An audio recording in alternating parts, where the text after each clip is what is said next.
Et bonsoir, bonsoir. J'espère que vous allez bien. Merci beaucoup Godza pour le raid. Merci beaucoup. Bonsoir à tous évidemment. Aujourd'hui au programme, on fait un petit live TCG tranquillement avant de se concentrer sur la DC Cup en fin de semaine. Donc vendredi, je vais commencer le grind de la DC Cup et je vais live ça tout le week-end, sans commentaire ni rien. Mais si vous voulez voir du gameplay, n'hésitez pas à passer sur la chaîne. Mais dans l'idée, j'avais dit qu'on ferait du TCG aujourd'hui, et j'avais pas vraiment d'idée de quoi faire, et il se trouve que récemment j'ai recommencé à jouer mon deck préféré all time, qui est World Chalice. Et donc, je me suis dit, ok, je vais faire un live où je vais parler de World Chalice, parce que franchement ça me fait plaisir, j'ai envie de vous partager le deck, ce qu'il fait, il est super cool, et en vrai, c'est une des variantes les plus agréables à jouer que j'ai pu expérimenter. Ça va toujours? Franchement, oui. Merci beaucoup, Godza, évidemment. Bonsoir, évidemment, à tout le monde. Qu'est-ce que tu as lancé comme prédiction, Skull? Attends. C'est quoi? Qu'est-ce que t'as lancé? Qu'est-ce que t'as lancé, Skull? C'est quoi? La rediff sera là, oui. C'est quoi le... Qu'est-ce que t'as lancé? C'est pas toi, c'est qui? Ah, c'est qui? Comment ça, c'est pas toi? C'est toujours toi, les prédictions. Bon, écoutez, y aura-t-il des primites dans la liste? C'est Kyo. Et ben voilà, super. Et ben Kyo, ok, ça lance des prédictions au hasard. Ok, donc Calice du Monde, archétype qui existe depuis 2017. C'est le tout premier archétype basé sur l'invocation lien. Parce que c'est sorti dans le tout premier set avec des liens, Code of the Duelist, avec Dragon par Feu, des choses comme ça. Et c'était le tout premier deck, le tout premier archétype basé sur les liens. Il y a deux autres archétypes dont c'était la seule mécanique d'extra deck qui sont sortis en même temps, qui sont Gookie et Trickstar. Mais aucun de ces deux decks n'a joué avec, ne voulait jouer avec les liens. Trickstar jamais, jusqu'à là maintenant. Et Gookie, ça a été populaire quand Isolde est sorti 1 ou 2 ans plus tard. Donc, World Chalice c'était le tout premier archétype basé sur l'invocation lien. Et c'est aussi le deck avec lequel j'ai commencé à jouer compétitivement. Donc c'est vraiment un deck que j'affectionne. Je le ressors de temps en temps. Et en ce moment, il y a une variante du deck que j'aime beaucoup et que j'ai envie de vous présenter. Voilà, donc vous m'avez laissé yap un petit peu tout seul. On va partir sur la scène. Voilà. Je vais vous montrer tout ça. Je suis très heureux, d'accord? Je vais vous présenter l'engine tout en détail. Encore une fois, un petit peu comme ce que je fais dans les deep dives où j'essaye d'expliquer très en détail ce que font chaque carte pour que quelqu'un puisse partir de zéro et avoir aucune compréhension du deck et à la fin ait une bonne compréhension du deck. Je vais essayer de faire la même chose ici, même si c'est clairement pas un deck que vous allez croiser en event, parce que je crois que ça fait 8 ans que j'ai pas joué contre, personnellement. Donc, c'est pas pour vous préparer à jouer contre, c'est pour vous partager un deck que j'affectionne, et si vous voulez essayer de le jouer vous-même, faites-vous plaisir, écoutez. Donc il y a plusieurs engines dans ce deck, vous avez un petit spoiler ici, bon, on s'en doute évidemment. Donc, World Chalice, qu'est-ce que c'est? C'est un deck basé sur les invocations Link, et basé sur son monstre principal qui va être World Legacy World Chalice. Donc c'est un monstre de niveau 5, qui a 0-0, ténèbres, machine, et ça va être la carte du deck, la carte qui va faire tourner tout le deck. Tous les combos vont tourner autour de lui. Qu'est-ce que c'est son effet? Alors il en a pas un, il en a 3. Il va avoir, son effet principal, c'est que s'il a été invoqué normalement et qu'il quitte le terrain, peu importe comment, il peut invoquer 2 Calices du Monde depuis le deck, excepté lui-même. Et ça va être l'effet autour duquel tous les combos vont tourner. Le but, ça va être de l'invoquer normalement, puis de l'utiliser pour faire une lien, pour pouvoir invoquer 2 Calices du Monde du deck et continuer à faire des bodies et jouer à partir de ça. Là où c'est compliqué, c'est que, vous le voyez, c'est un monstre de niveau 5, donc il faut avoir un sacrifice pour ça. Et donc ça veut dire qu'il nous faut un monstre sur le terrain à sacrifier et lui dans la main, et avoir encore une normal summon de disponible. Vous allez voir que c'est pas si compliqué que ça. mais c'est la carte autour de laquelle toute l'engine va tourner. Ensuite, on va avoir les autres monstres World Chalice, qui vont être Lee, Guardragon et Appelé. Pour les gens qui connaissent, vous vous rendez peut-être compte qu'il y a 3 vanillas différents dans Calice du Monde. Là, j'en joue qu'un seul. J'en joue 2 en plus. Tout simplement parce que Calice du Monde, c'est un deck qui tourne autour des monstres normaux, principalement à cause d'une lien 1 qui s'appelle Imduk ici, qui demande un monstre normal. Donc, on est obligé d'en jouer. Et on choisit celui qu'on joue en fonction de ses caractéristiques particulières par rapport aux autres. Donc, on a un magicien haut niveau 2, un psychique feu niveau 3, et un guerrier terre niveau 4. Ici j'ai choisi le niveau 4 parce que c'est celui qui va avoir le plus de synergie avec le reste de mon deck pour son alignement de niveau, parce qu'il va me permettre de faire facilement une synchro 5 avec un synthoniseur niveau 1. En plus c'est celui qui a le plus d'attaque, donc c'est utile pour la partie primite du deck avec Roar Primite qui peut bannir des monstres qui ont moins d'attaque qu'un monstre normal, et donc 1800 d'attaque c'est la stat importante dans le format actuel parce que la normal summon qu'on va vouloir bannir la plupart du temps ce sera Ice Rise. Voilà pourquoi on joue celui-ci plutôt qu'un autre. Et ensuite, pour ce qui est de Lee et Guardragon. Lee, c'est celle qui va être le plus surprenante par rapport au ratio d'en jouer que 2, parce que son effet, c'est quand elle est invoquée normalement ou spécialement, on peut ajouter un Calice du Monde du deck à la main, et quand elle est au cimetière, on peut cost un monstre de la main ou du terrain pour la reprendre dans la main. On dirait que c'est fort, puisque c'est un Searcher. Le problème, c'est que, comme on a besoin de Normal Summon notre niveau 5, si on commence par Normal Summon Lee, on n'a plus de Normal Summon pour le niveau 5, à part dans certaines situations. Et donc ce n'est pas un starter, c'est une carte qu'on va préférer invoquer via le niveau 5 que utiliser pour aller le chercher. Donc on en joue 2 parce que ça reste pas une mauvaise carte, il y a pas mal de situations où la piocher nous permet quand même de jouer, mais c'est pas la carte qu'on veut avoir en main le plus souvent. Même si elle est très forte évidemment.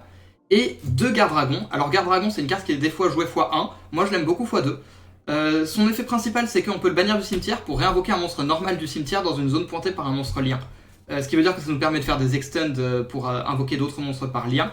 Son autre effet, et qui est la raison pour laquelle j'en joue 2 d'ailleurs, c'est que quand l'adversaire cible avec un effet de carte un de nos monstres liés, lié qui veut dire soit qui pointe un monstre, soit qui est pointé par un monstre. Par exemple, si je prends ici le Requiem qui pointe en dessous qui pointe le Guardragon qui est en dessous de lui, les 2 monstres sont considérés comme liés parce que l'un pointe, l'autre est pointé. Donc on peut lier n'importe quel monstre. Et donc le Guardragon, quand l'adversaire cible un monstre lié par un effet de carte, on peut l'envoyer de la main ou du terrain au cimetière pour negate, détruire cet effet. Et le fait d'en avoir 2, ça va permettre d'en utiliser un dans les combos pour le bannir et réinvoquer un monstre normal pour avoir un monstre en plus pour faire des liens, et avoir le deuxième dans la main à la fin du tour pour protéger le board du ciblage. Excusez-moi. La raison pour laquelle je joue 2-2-2 et pas 2-2-1, ce qui aurait pu être largement faisable, ou même 2-2-1 comme ça, c'est des ratios qui sont complètement envisageables évidemment, mais le problème c'est que le niveau 5 pour invoquer du deck, il invoque exactement 2 monstres Calice du Monde du deck, et comme on va le voir dans les combos plus tard, dans la combo de base, on utilise une fois chacun de ces monstres, plus la deuxième copie du Guardragon qu'on va ajouter à la main. Et donc, si on joue qu'un seul monstre normal ou qu'une seule Lee, on se retrouve à ne plus avoir 2 monstres dans le deck, et ça peut être de temps en temps important pour pouvoir réactiver l'effet du World Legacy World Chalice au tour 2 pour réinvoquer 2 depuis le deck. Donc j'aime bien en avoir 6. En plus, c'est pas forcément des mauvaises cartes à piocher tant qu'on n'en a pas plus de 3 en main. 3 c'est beaucoup, mais tant qu'on n'en a pas trop en main, c'est pas forcément des mauvaises cartes, elles permettent assez régulièrement d'extend. Donc voilà pour les monstres Calice du Monde. Et maintenant pour l'engine Calice du Monde, j'ai encore des magies à vous présenter. Donc je vais vous présenter déjà la magie la plus importante qui est Succession de l'Héritage du Monde. Alors, Héritage du Monde, c'est la partie qui va un peu être le crossover entre tous les lore World Legacy justement. World Legacy Héritage du Monde, c'est la traduction. Donc la plupart des cartes vont pouvoir tuto des cartes Héritage du Monde, et celle-ci est la meilleure qui existe. Tout simplement, c'est la seule qui est complètement générique et qui a un effet très intéressant. Elle nous permet de cibler un monstre dans le cimetière, celui qu'on veut, et on le réinvoque spécialement dans une zone pointée par un monstre lien. C'est une fois par tour, donc je pourrais pas utiliser les 2 dans le même tour. J'en joue 2 quand même parce que ça va arriver assez régulièrement de juste que ce soit notre grind. C'est la carte qui va générer notre grind en nous permettant de récupérer des monstres de notre cimetière facilement. Et donc si j'en open une et que je l'utilise au combo en tour 1, j'ai envie d'en avoir une autre parce qu'elle est tutorisable facilement, surtout au tour 2 et 3. Et donc ça m'intéresse d'en avoir toujours une dans le deck pour pouvoir repartir pendant le grind. Et ensuite, en dernière carte, ça va être Cœur de l'héritage du monde. Celle-ci, même si elle s'appelle Héritage du monde comme succession, elle est absolument pas générique, elle est liée à Calice du monde exactement. Donc son effet, c'est cibler 2 monstres Calice du monde dans votre cimetière, ajoutez-les à la main, de noms différents, excusez-moi. Ajoutez-les à la main, donc c'est juste récupère 2 du cimetière dans la main. C'est pas mal, c'est ça que je vais utiliser la plupart du temps pour pouvoir avoir le garde-dragon dans ma main à la fin du tour, pour avoir une protection au ciblage. Parce que je vais l'accéder pendant mon combo et l'utiliser pour avoir un garde-dragon dans ma main, parce que sinon j'ai pas forcément moyen de le garder dans ma main, ou même si je peux, c'est pas forcément le plus pratique. Et elle a un autre effet qui est vraiment super intéressant, c'est quand un monstre lien lié, donc un monstre lien qui pointe un monstre ou qui est pointé par un autre monstre lien, va être détruit au combat, on peut la bannir du cimetière à la place. Et comme on va le voir, sur le handboard, il y a des cartes comme Hieratic Seal et IP Masquerena, qui sont des cartes qui normalement ont comme plus grosse faiblesse la battle phase pour les forcer à s'activer, et donc le fait d'avoir le cœur au cimetière permet de ne pas y être obligé. C'est une excellente carte pour le Go First pour cette raison, c'est vraiment la pire carte à piocher du lot, parce que malheureusement elle a besoin d'avoir 2 calices du monde au cimetière, et elle les reprend en main, c'est pas l'idéal, mais ce qu'elle apporte au board en termes de protection est vraiment pas mauvais, surtout si on combine ça avec le garde-dragon, ça veut dire qu'on est protégé à la fois du ciblage et de la destruction au combat, et donc on a un board qui est plus difficile à retirer pour l'adversaire, vu que normalement les monstres de ce board ont peu d'attaque et donc se font attaquer assez facilement. Donc, ça c'est pour les cartes World Chalice, c'est la partie du deck qui va nous permettre de faire des combos, je vous montre après comment évidemment. Maintenant on va passer sur la partie Finsmith. Donc c'est un deck de 60 cartes que je vous présente ici, tout simplement parce qu'il y a pas mal de cartes, surtout dans les calices du monde, qu'on veut pas vraiment piocher. Une ça va, mais si je commence à en piocher beaucoup, ça devient énervant assez vite. Et donc j'ai décidé de monter très haut en nombre de cartes, déjà pour avoir la place de jouer beaucoup de N-Trap, parce que je pense que c'est important dans le format, et ensuite parce que ça me permet de diluer un maximum les briques, tout en ajoutant beaucoup de starters. Vous verrez qu'on a des starters suffisamment dans le deck. Donc pour ce qui est de la partie Finsmith, le deck n'est absolument pas budget, non. On va avoir 3 Engraver, on va avoir 3 Tracts, une Lacrima, un Luri et un Paradise. Donc il n'y a pas grand chose à expliquer ici, Engraver et Tract sont des one card combos, pas pour le combo Calice du monde, mais c'est la moitié du combo Calice du monde à eux tout seuls, et on veut pas jouer plusieurs Lacrima dans cette version, parce qu'on veut garder notre normal summon idéalement pour le World Legacy World Chalice, donc Lacrima en plus d'exemplaires n'est pas forcément la bienvenue. A noter quand même qu'on va utiliser la plupart du temps Lacrima comme monstre de niveau 4 pour invoquer notre synchro Calice du monde, et ça fait vraiment plaisir. C'est une engine qui va être la principale du deck pour grind et pour être résilient au N-Trap. Dans les lignes de base, le but ça va être de mettre un Engraver au cimetière assez vite, avec une Lacrima qu'on invoque sur un Requiem, des choses comme ça, et ensuite de ne jamais y toucher. On va le laisser dans le cimetière la totalité du combo, et si on se fait Nibiru ou N-Trap d'une quelconque manière, ce sera notre extender pour quand même arriver jusqu'à un Desirae. L'autre chose à noter, c'est que dans l'extra deck, je ne joue pas Necroquip et César parce que je n'ai tout simplement pas la place, ce qui veut dire que pour l'extra deck, ce sera uniquement Desirae qui sera invocable via les Finsmith, ou alors, si je go first et que j'ai juste un Finsmith, je vais en général invoquer IP Masquerena avec Lacrima et Requiem au cimetière pour avoir mon deuxième monstre pour faire une SP pendant le tour adverse et Paradise en plus au cimetière. Donc l'engine Finsmith est un peu réduite, mais pas tant que ça, parce qu'on a d'autres cartes Finsmith juste après. Regardez-moi ça. On a nos 3 Unexpected Die avec White Duston, qui sont des starters Finsmith supplémentaires, tout simplement, qui font exactement la même chose que Engraver et Tract, sauf que en plus, comme on se souvient, dans World Chalice, on a un monstre normal de niveau 4, donc ça nous permet d'avoir un Die imprévu qui a une double casquette très intéressante, en pouvant invoquer soit un niveau 4, soit un niveau 1, soit, justement, dernière carte, dernier monstre normal du deck, la Flamme Velgarde, qui est donc un synthoniseur de niveau 1, accessible très facilement via Unexpected Die ou les Primites, pour compléter soit Lacrima qui est de niveau 4, soit le World Legacy Beacons qui est de niveau 4 aussi, pour aller invoquer la Synchro 5. Et donc on a beaucoup de targets très intéressantes à Unexpected Die, on peut faire les Finsmith, on peut avoir un synthoniseur, et ça va nous chercher un peu ce qui nous manque. Dans la même idée d'aller chercher ce qui nous manque, justement, puisqu'on parle de Unexpected Die, on va avoir Unexpected Die version 2025, ou 2024 plutôt, on va avoir tout ce qui va être Primite. Donc 3 Beryl, 3 Lordly Load, 3 Roar et un Drill Beam. Pourquoi ici? La carte que je veux le plus jouer dans toutes ces cartes-là, c'est Roar. Si vous voulez cut les primites, il n'y a aucun problème, allez-y. On peut cut ces 7 cartes-là assez facilement.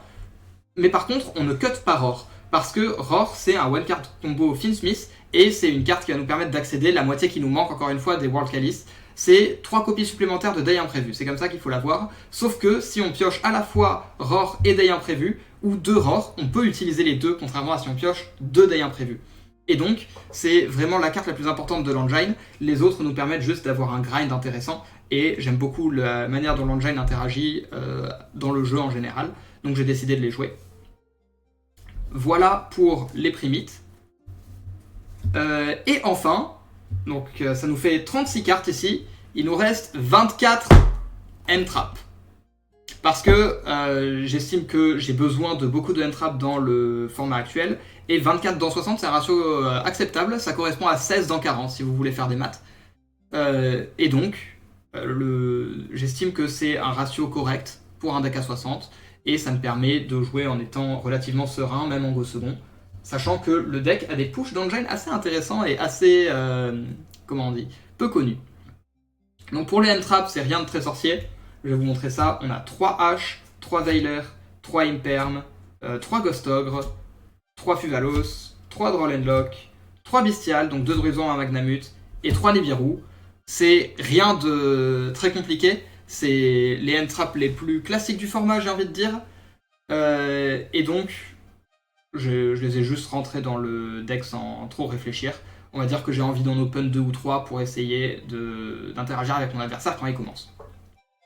Il y en a certaines qui sont plus fortes que d'autres, évidemment. On pense à Fuva ou Droll, qui peuvent être potentiellement très très fortes toutes seules contre des decks comme Ryzil. Les Bestiales sont là plutôt pour Finsmith Control, Ghost Ogre contre Ryzil, Imperm, Veiler, Ash, Nib sont des cartes que je veux avoir en combinaison en général. Pas grand chose à dire, c'est les N-Trap dans le format actuel, on commence à les connaître.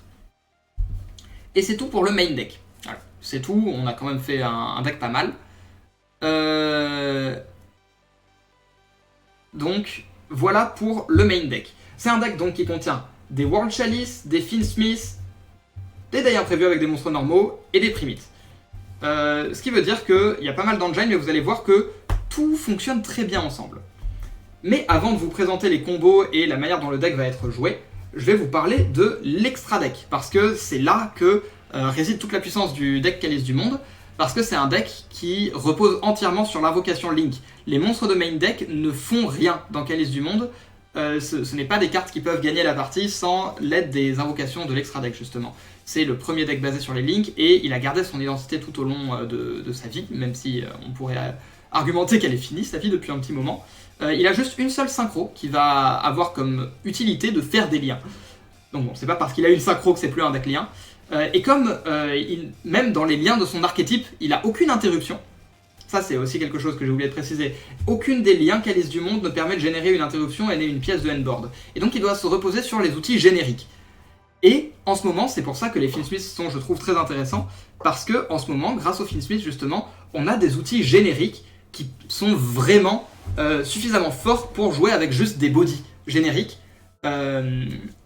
Et ça nous donne en plus un avantage sur les autres manières de jouer Finsmith, vous allez voir. Mais dans l'idée, voyez ce deck comme un deck Finsmith Control qui peut générer beaucoup de bodies. Et j'arrive plus tard à comment est-ce que c'est utile.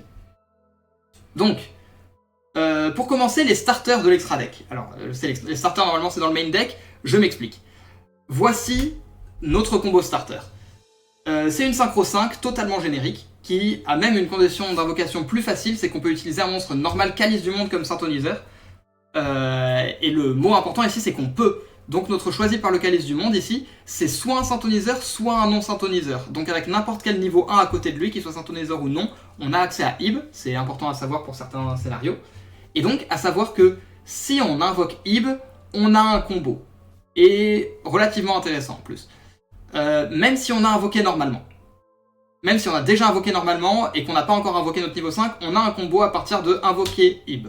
Et c'est là qu'on voit que les Deuil Imprévus, les Primate Roar, les Finsmith, tout ça, ça nous permet d'accéder facilement à cette synchro pour commencer à développer le jeu à partir de là.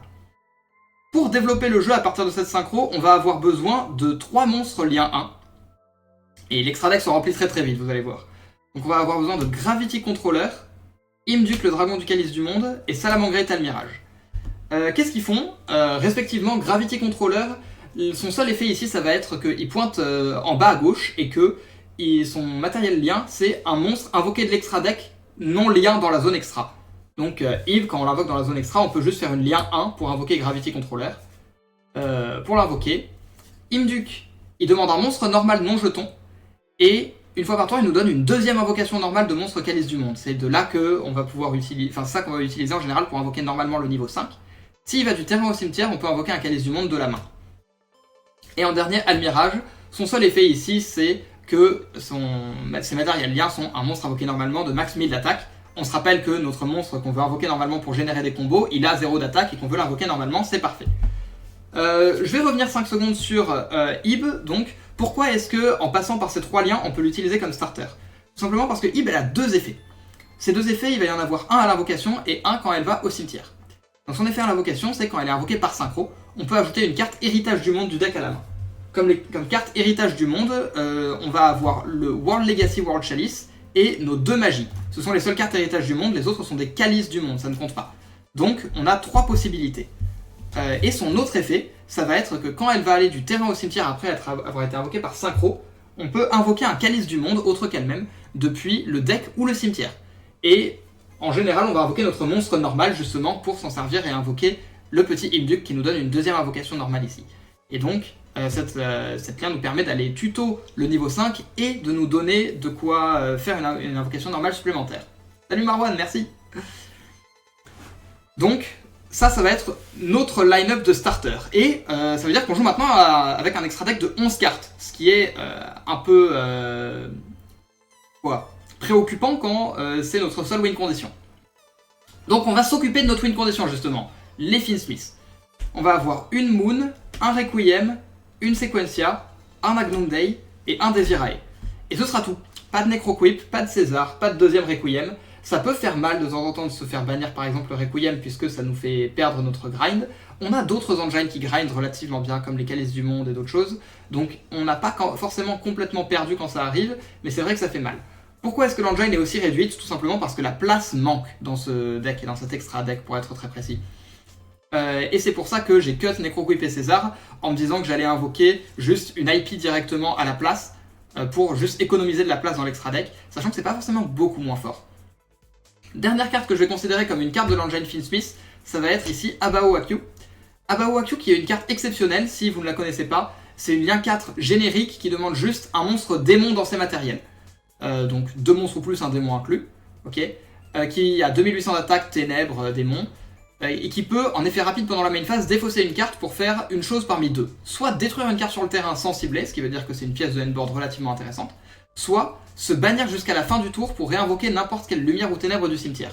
Qu'est-ce que ça veut dire? Ça veut dire que c'est un moyen de reborn Agnum Day en plus de la Lacrima, parce qu'on peut l'utiliser pour reborn Agnum Day, reborn Desirae, à la fin du tour elle revient, elle peut reborn des choses comme IP, elle peut vraiment nous permettre de recycler beaucoup de choses et de dodge Nibiru en se retirant du terrain, elle détruit les cartes. C'est une carte exceptionnelle qui fonctionne très très bien avec Finsmith et avec Agnum Day en particulier, parce que Agnum Day est une lien 3, donc nous donne les 3 quarts de la condition d'invocation de Abao Akyu, puisqu'il est déjà démon.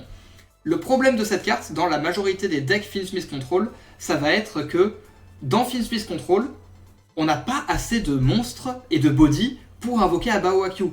Et c'est vraiment dommage parce que la carte est vraiment super forte dans ce genre de deck, mais on n'a pas les ressources disponibles. Et c'est là que les Calices du Monde rentrent en jeu, puisque la seule chose qu'ils font, mais qu'ils font très très bien pour le coup, c'est invoquer des bodies, et en invoquer une quantité assez phénoménale. Et donc, le fait d'avoir beaucoup de body dans un deck Finsmith Control, ça nous permet de profiter de Abao Akyu au maximum de ses capacités. Elle a aussi un dernier effet qui se fait pendant notre stand-by phase, c'est on pioche 1 pour chaque monstre de type différent dans notre cimetière, et on remet le même nombre de cartes dans le deck. Ça nous permet de mulligan pour chaque type différent dans le cimetière. J'ai que des types différents dans mon deck presque, donc je pense que je l'ai rarement fait parce que en général, si elle survit jusqu'à ma stand-by, j'ai gagné la partie avant. Mais si jamais ça arrive, je pense qu'on doit en moyenne pouvoir mulligan peut-être 12, quelque chose comme ça. Salut Ricky, tout va bien, tranquille. Donc voilà pour l'engine Finsmith.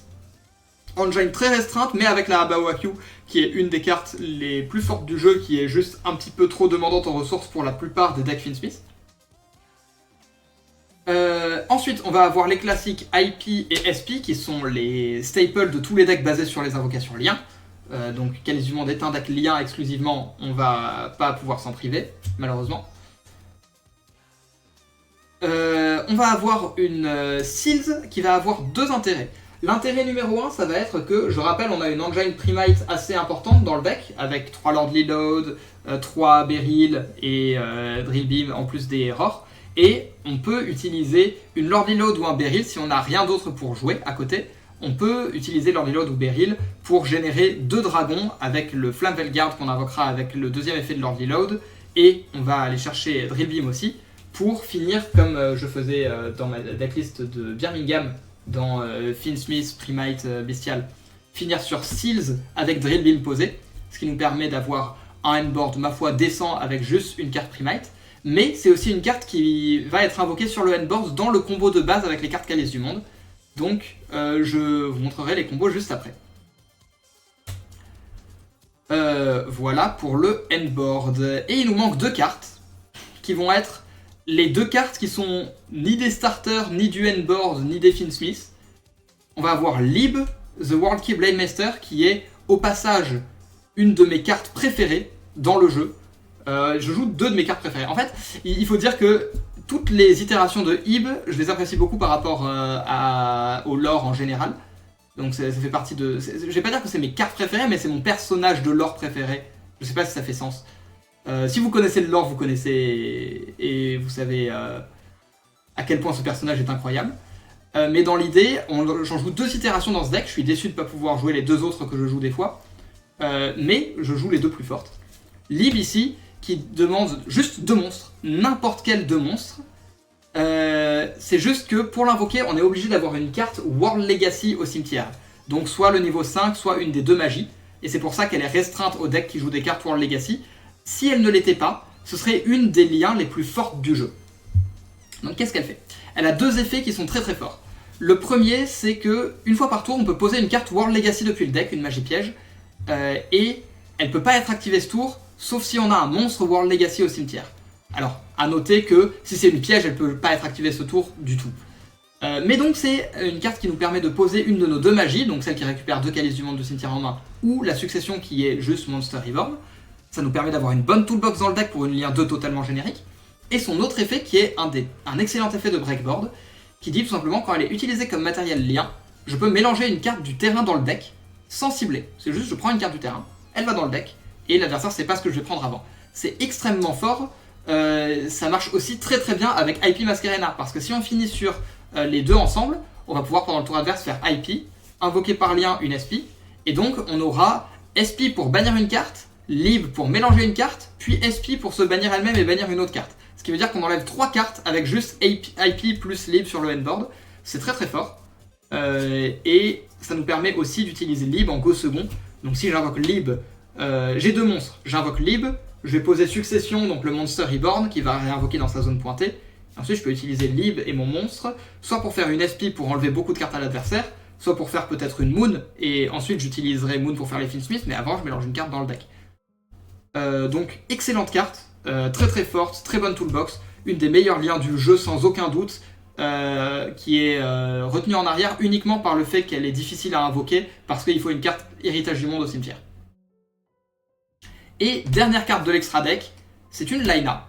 C'est la seule carte que je considère un flex spot dans l'extra deck. La totalité du reste dans cette version est totalement mandatory à mon avis.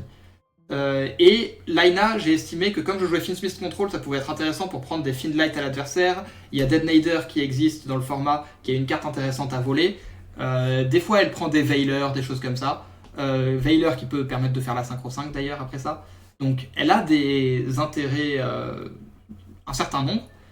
Je sais pas si c'est la meilleure carte pour le rôle. Il y a des arguments pour jouer Ningirsu, la lien 3 Calice du Monde, donc qui permet de piocher des cartes et de gérer des cartes sans les cibler, sans les détruire, comme Lib, mais en un peu différent. Il y a des arguments pour jouer plusieurs cartes. Pour le moment, c'est une Laina. Je n'affirme pas que ça ne changera pas par la suite. Donc, Voilà pour l'extra deck. Je vous présente le side deck très vite fait et ensuite je vous parle des combos du deck et du gameplay général du deck. Une fois qu'on aura parlé du gameplay général, on verra ce qu'on fait. Peut-être qu'on pourra faire une game ou deux en remote, mais j'ai pas prévu ça à l'avance correctement, donc il va falloir que je trouve un adversaire. Mais bon, on verra, on a le temps. Pour ce qui est du side deck, c'est très simple. J'ai rajouté 3 Purulia pour les Ryzeal, en général, juste. Et beaucoup de N à Malice, donc Fantasmé, Lancea, Chaos Hunter, parce que mon main deck n'est pas forcément très adapté. Donc ça me permet d'avoir quelques réponses post-side. Et en dernier, comme j'ai 3 Fuvalos, j'ai besoin d'une carte pour enlever les Fuvalos quand je go first, 3 jugements. Le side n'est pas sorcier, c'est juste pour avoir des choses que je peux side, tout simplement. Voilà pour le deck, très rapidement. C'est une liste que j'aime beaucoup, avec laquelle j'ai joué pas mal pendant la semaine qui est passée, et que j'avais vraiment envie de vous présenter. Maintenant, je vous propose de montrer quelques combos. Et d'ailleurs, je ne sais pas si vous les avez vus depuis le début du stream, mais j'utilise les plus belles sleeves du jeu pour ce deck, évidemment. Cette carte s'appelle The World Legacy, comme le lore, c'est une carte qui a le nom de son lore, et qui est une carte absolument sublime. Donc merci à Skoll qui est dans le chat, évidemment, de m'avoir rapporté ces sleeves du Japon. Ça fait plaisir, merci à lui. Donc, pour ce qui est des combos du deck, il n'y a pas de one card combo à proprement parler. Je vais parler des 2 one card combos du deck, parce que comme ça, on aura fini avec ça. Et ensuite, on parlera des vrais combos. Donc, les 2 one card combos du deck, ça va être le one card Fiendsmith et le one card Primite. Je vais commencer par le one card Fiendsmith, c'est n'importe quel démon lumière. Donc Day Imprévu pour un Duston, ou alors Primite Roar pour un Duston, ou Engraver, ou Lacrima, ou Luri, ou Tract. Ça fera toujours la même chose. C'est un Light Fiend. Donc on a notre Light Fiend, c'est tout ce qu'on connaît. On va faire l'effet du Requiem qui va nous donner la Lacrima. Lacrima envoie du deck au cimetière un Engraver. Engraver recycle le Duston pour s'invoquer spécialement. Et ensuite on prend les deux et on fait une IP et on passe turn. Parce qu'on n'a pas la place de jouer César et Necroquip, on n'a pas cette option là en one card combo. On pourrait essayer de pousser jusqu'à un Desirae. Le problème c'est que Desirae c'est une seule interruption et de plus relativement faible. L'intérêt de ce setup là c'est qu'on va avoir Lacrima pour Requiem, Requiem pour Lacrima et Lacrima qui nous donne la piège. Donc ça veut dire que c'est déjà une interruption relativement intéressante avec juste le cimetière. Et IP qui nous donne ici la SP normalement pour bannir encore une carte. Et donc on a plus d'interruptions avec ça, puisqu'on a à la fois SP ban 1, SP se banne jusqu'à la fin du tour, et Paradise, donc c'est 3 interruptions contre une seule si on va jusqu'à Desirae. C'est pas nécessaire d'avoir César, puisque ce combo est en général suffisant. C'est pas celui qu'on veut faire, mais si on a que des Fiendsmith on fait ça, et si on a que des Fiendsmith c'est que normalement on a beaucoup de N-Trap en main pour juste le supporter. Ensuite, deuxième one card combo, ce sont les Primites. Donc on a le choix, évidemment, quand on a nos Primites, on peut faire le choix d'aller chercher soit le Roar qui va invoquer Duston, que je retrouve, qui fait exactement la même chose que ce qu'on vient voir, soit on peut utiliser Roar ou Beryl, peu importe, pour aller chercher l'autre. Donc que ce soit Beryl qui pose Roar, enfin qui pose Lod, ou Lod qui pose Beryl, on va chercher le deuxième, on invoque Beryl ou on active Lod, et on accède après avec ça Drill Beam. Drill Beam qui est tout simplement la Negate Primite. Et ensuite on va avoir l'effet de Lordly Lod qui va invoquer spécialement Flamvelgard depuis le deck. Et on a nos 2 monstres qui, comme on n'a plus d'effet de monstre sur le terrain ce tour, qui va nous permettre d'invoquer une Seal. On pose Drill Beam et on passe turn. Et l'intérêt de ce handboard, c'est qu'il est vraiment très fort pour jouer au grind, parce qu'on va avoir une Seal qui va nous permettre soit de bounce une carte adverse si on estime que c'est suffisamment impactant, et d'invoquer en général un Magnamut du deck. C'est pour ça que les bestiales sont intéressants aussi, parce que Magnamut nous donne un Druid's-Worm, nous donne des bodies, Beryl revient en main, Drill Beam se repose, et on a les Fiendsmith pour le prochain tour, donc on joue Primite Fiendsmith en soi. Soit on peut utiliser Seal pour renvoyer Lordly Lod, pour pouvoir la révéler avec Drill Beam, et pouvoir negate et bannir une carte de l'adversaire. Ce qui nous donne une interruption un peu différente. Ça nous permet aussi de dodge Imperm, parce que si l'adversaire commence son tour par Imperm sur Seal, ce qui arrive des fois, on chaîne Seal pour envoyer Load, et on a quand même une interruption intéressante avec Drill Beam. Sachant que si on a déjà un monstre normal ou une autre carte prémite en main, le Drill Beam est déjà vivant, on n'a pas besoin de renvoyer Load. Donc c'était nos deux cartes combo, nos deux one card combo, excusez-moi. C'est rien de sorcier, c'est des combos que j'ai déjà présentés quand j'ai parlé de mon YCS Birmingham, mais je voulais juste en retoucher un mot pour rappeler qu'ils existent toujours, évidemment. Et maintenant, on va parler de nos combos World Chalice. Alors, le combo que je vais prendre ici, ce sera le pire cas. Comment est-ce que je prends le pire cas?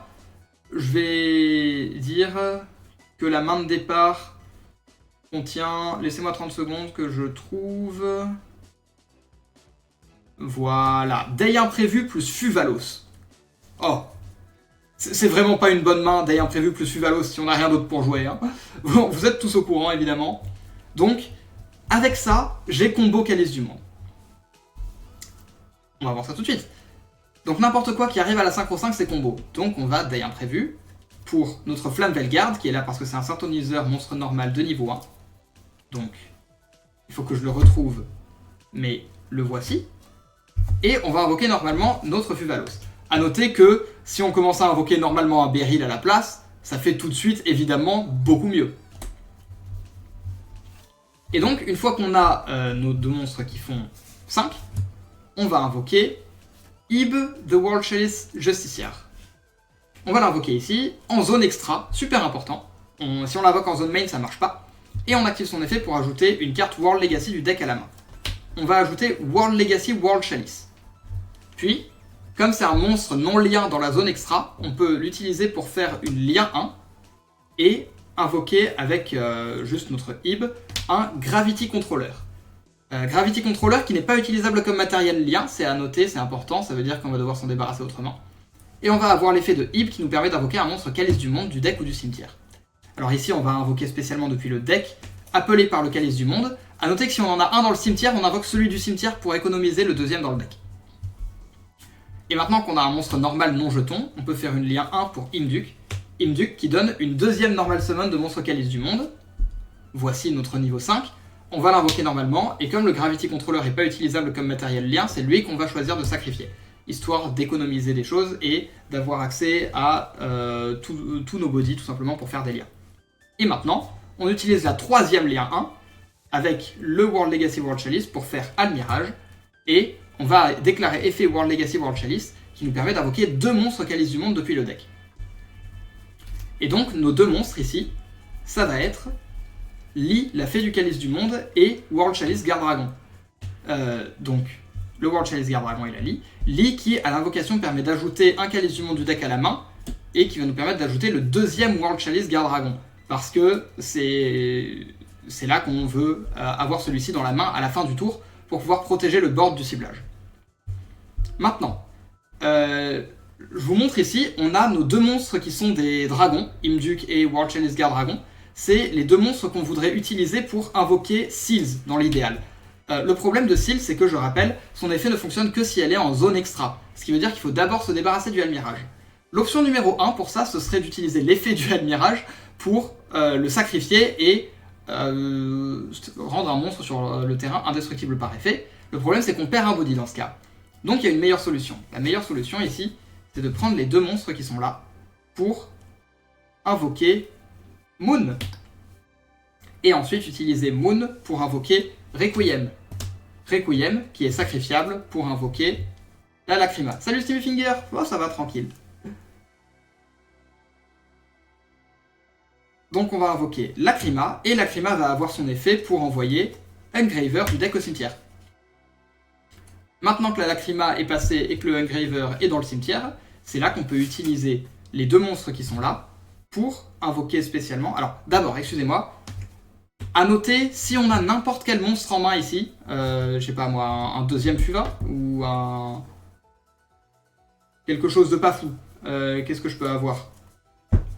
Un deuxième Fuva, c'est très bien, ça m'a l'air d'être pas mal pour un monstre pas fou dans la main.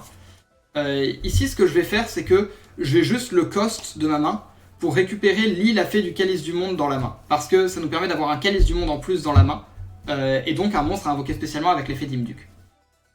Donc ici, on prend les 2 dragons pour invoquer spécialement une Seal, qui est là pour le endboard justement, et l'effet du Imduk qui invoque un calice du monde de la main, qui va invoquer Lee, tout simplement. Maintenant, on va pouvoir utiliser les 2 monstres qui sont là pour invoquer spécialement, possiblement, voyons voir, une Lib qui peut activer son effet pour poser une magie piège héritage du monde du deck. Donc la carte World Legacy qu'on va vouloir poser ici, ça sera Succession. Succession qui est utilisable pour réinvoquer n'importe quel monstre du cimetière. Donc on va utiliser Succession pour Reborn, peut-être Héritage du Monde, Calice du Monde, par exemple. Et on va utiliser le World Chalice Guard Dragon pour réinvoquer un monstre normal, donc le appelé qu'on est sûr d'avoir au cimetière à ce moment-là, dans une zone pointée. Et donc on a bien nos 2 zones pointées, une pour Succession et une pour le Guard Dragon. Et ensuite on peut utiliser les 2 monstres restants pour invoquer une IP Masquerena dans cette zone-là, parce que ça voudra dire qu'elle sera toujours pointée une fois que la Seal aura été sacrifiée. Et comme tous les monstres sont soit pointés, soit pointent quelqu'un, le Guard Dragon peut negate un effet qui cible n'importe lequel des 3. Et ce endboard est beaucoup plus fort qu'il en a l'air, puisque on a ici IP et Lib qui peuvent invoquer une SP. SP bannit 1, Lib mélange 1, SP peut rebannir 1, et Seal qui peut encore renvoyer 1 dans la main. Ce qui veut dire qu'on peut enlever 4 cartes du terrain, c'est énorme, surtout avec des effets qui sont bounce, ban, des choses comme ça, spin. En plus de ça, la Seal va invoquer un Magna qui va pouvoir tuto Beryl en fin de tour pour mettre l'Engine Primite en rotation au tour suivant. Et on a une protection au ciblage avec le Guard Dragon, donc si l'adversaire commence par une Imperm, on peut s'en sortir. On n'est pas toujours protégé de Nib, mais sur le setup final, et à n'importe quel moment d'ailleurs, à partir de très tôt dans le combo, on est si on se fait Nib, on peut toujours continuer. Je rappelle qu'on a un Engraver dans le cimetière qu'on n'a jamais utilisé, puisque on l'a envoyé là avec Lacrima. Ici, on n'a pas besoin de l'utiliser parce que sur le endboard, on a suffisamment de choses. On a Seal, IP, Lib, une protection au ciblage. Et je rappelle, on a toujours Lacrima et Requiem dans le cimetière qui nous permettent d'avoir accès à Paradise en plus sur le endboard, ce qui est vraiment très fort pour avoir beaucoup d'interruptions tout simplement. Je rappelle que ici, on a utilisé 2 cartes de la main pour faire la synchro et j'ai défaussé un monstre pour Lee. Alors, si j'ai pas de monstre à défausser pour Lee, la seule différence, ce sera que j'invoquerai le Guard Dragon à la place et qu'il sera pas dans ma main. C'est le même combo si j'ai pas de monstre à défausser pour Lee. Mais donc, à noter que ici j'ai encore 2 cartes de plus dans la main, à côté de mon Guard Dragon. Voire plus en fonction de ce que j'ai utilisé dans mon combo. Mais donc, si je me fais Nibiru ici, par exemple, donc je vais avoir un token qui arrive, et je vais avoir la Seal qui va se déclarer. Seal qui va me donner accès à, la plupart du temps, Magnamut. Ça peut même être Druid's Worm si on veut se débarrasser du Nibiru maintenant, mais j'aime bien Magnamut ici. Donc on va pouvoir avoir Magnamut, qui active son effet pour donner Druid's Worm à la fin du tour, pourquoi pas. Mais surtout maintenant, on a Engraver qui recycle Moon pour s'invoquer spécialement. Engraver plus le jeton qui peuvent aller invoquer une Sequentia. Sequentia qui va activer son effet pour invoquer spécialement en utilisant Engraver, Lacrima et Requiem un Desirae. Donc on voit que là, cette fois, pourquoi est-ce que cette fois je choisis d'aller sur Desirae plutôt que de garder Lacrima et Requiem au cimetière? Tout simplement parce que on va utiliser la synergie incroyable avec Abao Akyu. Le Nibiru est déjà passé, on n'a plus peur de rien. Donc on va invoquer ici, excusez-moi, j'ai sauté une étape, Agnum Dei. On peut utiliser l'effet du Desirae pour recycler séquence et envoyer le Nibiru au cimetière pour s'en débarrasser. Et comme on a un monstre en plus, on a de quoi faire une lien 4. Qu'est-ce que ça veut dire? Ça veut dire qu'on va jusqu'à Abao. Abao peut défausser une carte, que ce soit le Guard Dragon ou autre chose, pour se bannir jusqu'à la fin du tour et réinvoquer depuis le cimetière Agnum Dei. Agnum Dei qui va pouvoir réinvoquer lui-même le Desirae et s'y équiper. En end phase, Abao revient depuis le cimetière, et si on a gardé le Guard Dragon en main, on la met de sorte à ce qu'elle soit liée à Desirae. Donc même si le Desirae n'a pas la protection du ciblage de Sequentia parce qu'on l'a recyclé pour envoyer le Nibiru au cimetière, il a la protection du ciblage via Garde Dragon. Et pendant le tour adverse, il nous reste normalement une carte en main en plus du Garde Dragon, ou potentiellement 2 cartes en main et pas le Garde Dragon si on n'avait pas de monstre à discard. Mais donc pendant le tour adverse, on peut réutiliser Abao Akyu pour défausser une carte, le Garde Dragon ou autre chose, pour avoir comme effet soit de détruire une carte sans cibler, donc on peut détruire 1 et annuler 1, soit, ce qui est sûrement un petit peu plus intéressant à mon avis, après, je rappelle, on a encore une carte de plus d'ailleurs, puisque je viens de me rendre compte que on a aussi Magnamut qui ajoute Druiswurm ou Beryl à la main, ou qui récupère le Garde Dragon du cimetière. Donc en fait, on a encore une carte de plus que ce qui me semblait. Donc on a forcément une discard disponible pour Abao. Mais donc on peut défausser 1 pour Abao, pour peut-être la bannière du cimetière, enfin la bannière du terrain, excusez-moi, jusqu'à la fin du tour, et réinvoquer une IP. Ce qui veut dire que maintenant, on a Desirae qui negate, puis IP qui peut utiliser le Desirae pour faire une invocation lien de SP. Et donc, comme avec Lib tout à l'heure qui pouvait mélanger une carte en plus de du bannissement de SP, on va pouvoir SP ban 1 et Desirae recycle le Agnum Day pour renvoyer une carte supplémentaire au cimetière. Et donc on a plusieurs interruptions qui sont toujours disponibles à n'importe quel moment après s'être fait Nibiru. Sachant que le Magnamut, si on prévoit que la carte qu'on tuto va être défaussée sur Abao Akyu, on risque de tuto le Beryl, parce que quand on le défausse, à la standby d'après, comme on a un monstre normal au cimetière, il reviendra en main. Et donc il génère encore le grind des primites. Lib qui bounce dans le deck de Nib, non. Alors non, parce que Lib, pour bounce, il faut qu'elle soit envoyée au cimetière comme matériel lien. Donc ici, si elle est utilisée, si elle est sacrifiée par Nibiru, ça marchera pas. Donc voilà comment est-ce que la combo Calice du Monde se passe en règle générale à partir d'une main qui peut invoquer une Ib. Et vous voyez où est-ce que les bodies innombrables sont intéressants pour jouer une variante Fist Control. L'idée c'est que le board sera suffisant seul, mais si on prend Nib, on bascule sur une variante avec Abao Akyu et Desirae. Et ça permet au deck d'être assez résilient en one trap. Ce sera pas en one card combo qu'on sera résilient en one trap, parce que un Nibiru très early sur cette combo par exemple fera en général assez mal. Mais si l'adversaire attend un tout petit peu, normalement on doit pouvoir s'en sortir. Ou si on a un peu plus que juste le strict minimum, si on a une troisième carte d'engine, on peut s'en sortir à n'importe quel timing normalement. Donc voilà, c'était l'idée de la combo de base. Maintenant je peux vous montrer peut-être comment ça fonctionne si on open une carte Finsmith avec un die imprévu, parce que c'est un petit peu plus fort quand même. Par exemple, ici ce qui est vraiment fort avec die imprévu plus tract, c'est que on n'est même pas sensible à une interruption sur Ib la synchro 5. Normalement on est assez sensible, mais si on n'a pas normal summon au moment d'invoquer la synchro 5, on peut tanker une Imper ou un Veiler dessus. Donc on va essayer de voir ce que ça donne ici. Donc on va commencer par le die imprévu évidemment, qui va nous donner, alors si on a un accès à Finsmith, on va aller chercher encore une fois le Flamvelgard, tout simplement parce que les Finsmith vont nous donner l'Acrima de niveau 4. L'autre chose qui fonctionne aussi, c'est si on a die imprévu avec n'importe quel accès à un Calice du Monde, par exemple si on a déjà le niveau 5, on peut die imprévu pour les Finsmith directement. Mais bon, ici, allons-y pour la sentinelle. Ensuite, il y a un moyen que tu remontres le corps Calice après. Ouais, il n'y a pas de problème, je refais ça dès que j'ai fini le combo. Donc je vais avoir Tract qui va me donner Luri, défausser Luri, Luri s'invoque sur le terrain.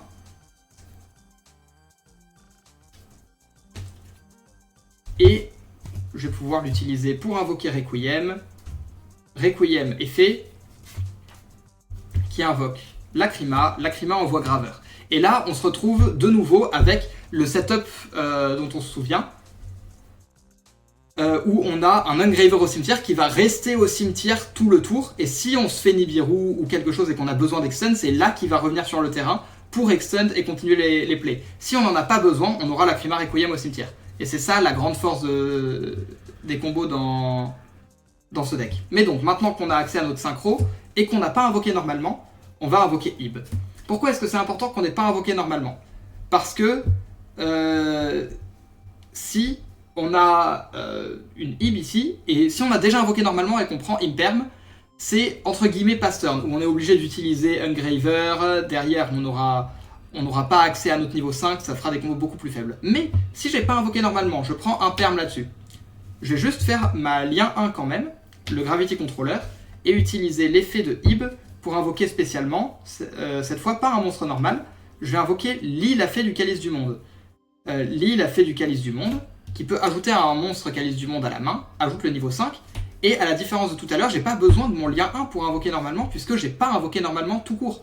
Et donc je peux sacrifier mon Gravity Controller pour invoquer Héritage du Monde, Calice du Monde ici, et me servir de ce monstre pour faire mon Almirage. Almirage ou autre chose d'ailleurs en fonction de ce que j'ai envie de faire. Est-ce que j'ai envie de faire un Almirage ici? Je pense que oui. Donc je vais faire un Almirage, je vais utiliser mon Héritage du Monde, Calice du Monde pour invoquer 2 monstres depuis le deck. Donc puisque j'ai sorti que Li du deck, j'ai envie d'utiliser, enfin d'avoir les 2 autres dans la rotation. Donc ce sera Gardragon et Appelé, ou alors comme j'ai déjà un monstre normal au cimetière, je vais même faire autre chose. Comme j'ai déjà un monstre normal au cimetière, je vais invoquer 2 Gardragons. Tout simplement parce que ça me permettra d'en bannir un et d'en récupérer un autre dans ma main. Vous allez voir, c'est sympa. Donc j'ai mes 2 Gardragons qui s'invoquent, et je peux utiliser Gardragon et Li pour invoquer Lib depuis mon extra deck. Et avec son effet, je peux poser du deck. Cette fois, je ne vais pas poser Succession, je vais aller poser l'autre carte Héritage du Monde qui est Cœur. Cœur qui permet de récupérer 2 Calices du Monde du cimetière dans la main, et elle nous permettra en règle générale de l'utiliser à la fin du tour pour récupérer un Gardragon dans la main. Maintenant que ça c'est fait, on va pouvoir aller utiliser, donc j'ai pris une Imperm, j'ai pris une Entrap, hein, évidemment, et je vais pouvoir utiliser l'effet de mon Engraver en recyclant l'Uri, donc le Engraver qui permet de tanker la Entrap ici, parce que je vais juste l'invoquer spécialement, et je vais l'utiliser avec le Almirage pour invoquer spécialement une Sequentia. Et maintenant, je peux utiliser l'effet de mon Guardragon du cimetière pour réinvoquer Flamme Velgarde dans la zone pointée par Sequentia. Sequentia va ensuite me permettre de faire une invocation fusion en utilisant Engraver, Lacrima et Requiem pour faire un Desirae. Desirae qu'on va faire attention à ne pas mettre dans la zone pointée par Lib. Pourquoi? Parce que ici, je vais aller faire quelque chose qui est que je vais faire mon invocation lien de Imduk. Hop là, zoom. Pour avoir une deuxième invocation normale de monstre Calice du Monde. Je vais pouvoir utiliser directement le cœur de l'héritage du monde ici. Je récupère 2 Calices du Monde de mon cimetière et le Imduk qui a un effet pour en invoquer normalement un deuxième et un effet quand il va au cimetière, il est en SP1 de la main. Ça va me permettre d'utiliser les 2 tout simplement, ou alors d'en utiliser un et de garder l'autre pour le discard sur Abao Akyu. Et donc je vais utiliser cette propriété pour invoquer normalement Li, puis Li plus Sequentia permettent d'invoquer Agnum Dei directement pour avoir notre lien 3 pour invoquer Abao Akyu. Et donc je vais pouvoir utiliser ces 2 monstres là pour invoquer Abao Akyu dans cette zone. Et ensuite je vais pouvoir utiliser le Gardragon et Imduk pour invoquer une sphère. Effet d'Imduk va me permettre d'invoquer le Héritage du Monde, Calice du Monde depuis ma main. Et à partir de là, je peux utiliser Abao Akyu pour discard un peu ce que je veux, parce que ça va me permettre de la bannir pour réinvoquer un Lumière ou un Ténèbres du cimetière. Et j'ai 2 possibilités ici. Possibilité numéro 1, ce sera d'invoquer Agnum Dei pour avoir Agnum Dei qui reborn Desirae et avoir une Sequentia. Passer mon tour ici avec la Abao Akyu qui revient. Et ici j'ai comme interruption donc Seal plus Abao qui peut détruire 1, plus Desirae qui peut negate 1, et le World Legacy World Chalice, alors je l'avais pas encore dit, mais il a 2 autres effets. Il y en a un, c'est une interruption, c'est que si un monstre est invoqué de l'extra deck, je peux le sacrifier pour renvoyer les monstres invoqués de l'extra deck à ce moment-là au cimetière. Donc c'est pas une mauvaise carte à avoir ici non plus. Si l'adversaire le lit pas et qu'il invoque Moon par exemple, il va être surpris. L'autre option c'est, une fois qu'on est là, à la place de juste réinvoquer la Abao Akyu, on peut utiliser ces 2 monstres pour faire une IP. Quel est l'intérêt de faire la IP puisqu'on perd 2 interruptions? C'est que on en gagne une autre parce qu'on regagne une interruption sur la IP, mais on en gagne aussi une au niveau de Lib. Lib qui est, donc quand elle sera utilisée comme matériel lien, va permettre de mélanger une carte dans le deck. Et donc avec la Abao Akyu qui revient à la fin du tour, on a quand même accès au fait de la bannière pour récupérer le Desirae si ça nous intéresse. Et donc ça nous permet d'avoir accès à la totalité du board en ayant pris une imperm sur la Synchro 5 avec juste une carte Finsmith et un die imprévu. Voilà. Est-ce qu'il y a d'autres pièces de N-board sympas que les Finsmith, faire un gros calling avec Firewall? Ça existe, c'est des choses que j'ai beaucoup fait par le passé, mais j'ai décidé d'essayer de jouer le deck de manière un petit peu plus contrôle, parce que c'est le style de jeu que j'aime le plus, et c'est vrai que les boards Calice du Monde sont souvent des gros combos. Là, avec les Finsmith, ce que j'aime bien, c'est que je peux faire un board assez grindy, à base de sphères, plus des Finsmith, des choses comme ça. Et le game plan fonctionne, et ça se rapproche plus de ce que j'aime faire dans le jeu. Donc personnellement, je préfère cette version. Tu le joues à 60? Ouais, bien sûr. Il y aura la VOD qui sera disponible dans tous les cas si vous avez raté quelque chose. J'ai présenté la totalité de la decklist au début du live. Donc je remontre l'engine Calice du Monde très rapidement, pour que vous ayez les ratios, pour les gens qui sont arrivés entre temps. Donc, les Calices du Monde, voilà. Pour ce qui est des Calices du Monde, on joue 3 fois World Legacy World Chalice, et je vous montre d'ailleurs après qu'est-ce qu'on fait avec le World Legacy World Chalice dans la main. On joue 2 fois Lee, 2 fois Garde Dragon, 2 fois Appelé. 2-2-2 parce que comme je l'ai dit au début, en fait j'ai envie d'avoir 6 monstres Calices du Monde dans mon deck, parce que ça me permet de résoudre 2 fois World Legacy World Chalice assez régulièrement, et c'est pas des mauvaises cartes à piocher tant qu'on n'en a pas trop dans la main. Le Garde Dragon spécifiquement, en avoir 2, ça permet d'en utiliser un dans le combo, et d'en avoir de temps en temps un deuxième dans la main à la fin du combo, pour protéger les cartes du ciblage. Et ensuite j'ai 2 successions, parce que c'est Monster Reborn, donc c'est une bonne carte à piocher, et je tiens absolument à en avoir toujours une dans le deck à tutoriser. Et Cœur, parce qu'elle permet de récupérer le Garde Dragon pour protéger les cartes du ciblage, et elle protège les monstres liens de la destruction au combat. Autre application de Cœur dont j'ai pas parlé, c'est que si dans mes combos j'ai utilisé l'engine Primite et que donc j'ai un Drill Beam dans ma main ou face cachée, je vais en général utiliser Cœur pour récupérer Appelé et Garde Dragon dans la main, parce que le Garde Dragon protégera mes monstres du ciblage, et le Appelé est un monstre normal à révéler sur Drill Beam. Et donc c'est encore une synergie à ce niveau-là. Intérêt de l'engine ou c'est du pur kiff? Alors de base c'était du pur kiff parce que c'est mon archétype préféré de très très loin, et j'essaye de le rejouer assez régulièrement parce que ça me fait plaisir, mais je me suis rendu compte que quand même il a un intérêt assez important en tant que deck Finsmith Control qui génère beaucoup de body. Et comme j'en ai parlé tout à l'heure pendant la profile, le fait de jouer Finsmith avec des body, ça permet de jouer Abao Akyu qui est une des meilleures cartes du jeu, mais qui malheureusement dans les decks où elle a le plus de valeur, c'est-à-dire les decks Finsmith, en général on n'a pas les body pour l'invoquer, mais justement le fait d'avoir cet engine qui génère beaucoup de body, ça nous permet d'y avoir accès facilement, et donc de l'utiliser à son plein potentiel, là où les autres variantes Finsmith, à part peut-être Musket, vont avoir beaucoup de mal à faire ça. Donc ça me fait extrêmement plaisir qu'il y ait un vrai intérêt. Si vous voulez comparer ce deck à quelque chose, je sais pas si vous avez vu les résultats du YCS de ce week-end, mais Trif, entre autres, a joué un deck Malice Bestial Finsmith, dont le but était de générer beaucoup de body, et il jouait Abao Akyu. En fait, ce deck ressemble beaucoup au deck qu'il a joué dans le game plan, c'est juste que je joue à 60, je joue avec l'engine que j'aime, et ça fonctionne pas exactement pareil. Mais le game plan et la manière d'utiliser les cartes Calice dans ce deck, c'est la même que les cartes Malice dans le deck de Trif, s'il y a des gens qui sont allés voir sa decklist. Vraiment sympa, du peu que j'ai pu voir, c'est vraiment sympa à play tous ensemble, mais si FS est touché, je suppose que ça tournera pas aussi bien. Bien sûr, ça repose quand même beaucoup sur les Finsmith. Quand un Finsmith prendra la ban et que ce sera plus compliqué, je trouverai d'autres manières de jouer le deck, vous inquiétez pas. Donc, maintenant, je voulais vous parler de, oui, pourquoi est-ce que lui c'est une 3 off? Parce qu'on va le chercher dans le combo, pourquoi est-ce que juste on n'en jouerait pas un, hein? Alors, j'ai parlé de ces 2 premiers effets, qui sont que quand il quitte le terrain après avoir été invoqué normalement et qu'il était face-up, ça marche pas s'il a été book, il peut invoquer 2 du deck, donc ça c'est un excellent effet. S'il est sur le terrain avec l'adversaire, ou moi d'ailleurs, invoque un monstre de l'extra deck qui peut se sacrifier. C'est ça, hein, vous pouvez sacrifier cette carte, envoyer les monstres invoqués au cimetière, donc c'est une potentielle interruption, ce qui est assez rare à utiliser, surtout dans cette version-là, mais c'est à noter que ça existe.